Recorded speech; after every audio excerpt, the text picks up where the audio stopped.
میں خدا یسوع مسیح کے نام میں سلام عرض کرتا ہوں، السلام پاسٹر صاحب۔ اور آج کی اس خاص بابرکت شام کے لیے خدا کا شکر ادا کرتا ہوں۔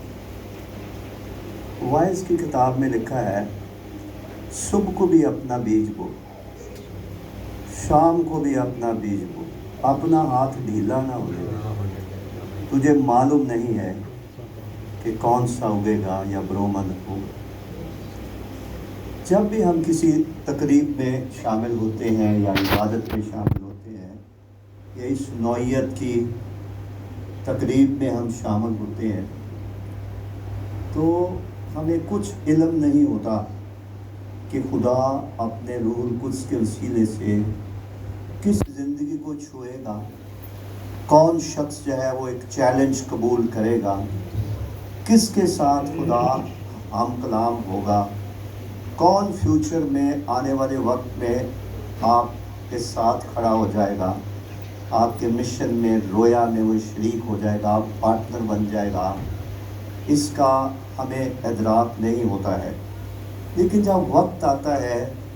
تو پھر پتہ چلتا ہے کہ فلاں عبادت یا فلاں سیمینار میں خداوند نے میرے ساتھ کلام کیا، میری حوصلہ افزائی کی یا مجھے کوئی روشنی دی، تو پھر ہمیں خدا کے کاموں کی آہستہ آہستہ سمجھ آنے لگتی ہے۔ نہمیہ کی کتاب میں لکھا ہے، چوتھے باب کی غالباً 19ویں آیت میں لکھا ہے، نہمیہ بہت بڑا ریفارمر تھا، عہد عتیق میں گورنر بھی تھا، ریفارمر بھی تھا،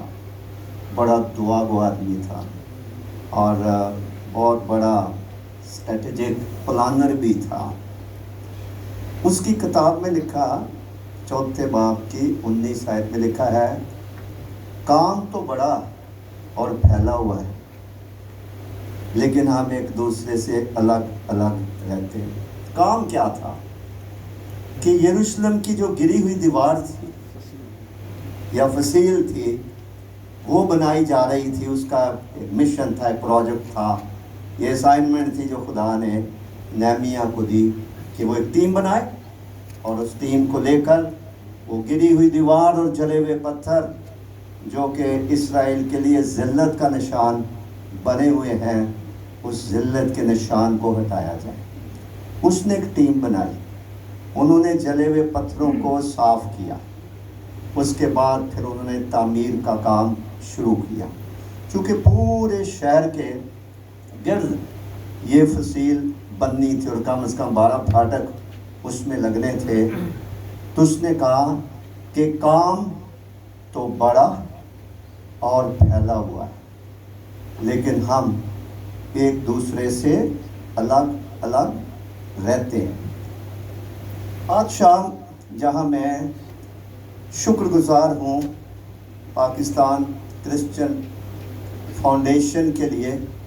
کہ انہوں نے نہ صرف مجھے سیکھنے کے لیے، آپ سب کو انکریج کرنے کے لیے، چیلنج کرنے کے لیے، اپنا ویژن شیئر کرنے کے لیے مدعو کیا۔ میں شکر گزار ہوں طارق سیمل صاحب کا، جب انہوں نے اپنے رویا کا ذکر کیا اور پاور پوائنٹ پہ جو کچھ وہ کرنا چاہتے ہیں، جب میں پڑھ رہا تھا، دیکھ رہا تھا، تو میں محسوس کر رہا تھا کہ یہ کسی ایک آدمی کا کام نہیں ہے، کسی ایک چھوٹے سے گروہ کا یا منسٹری کا کام نہیں ہے۔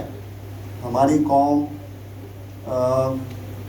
بہت پیچھے ہے، ہم ایک ایسی طاقتور ڈومینیٹڈ سوسائٹی میں رہتے ہیں جن کے اندر بڑا غرور ہے،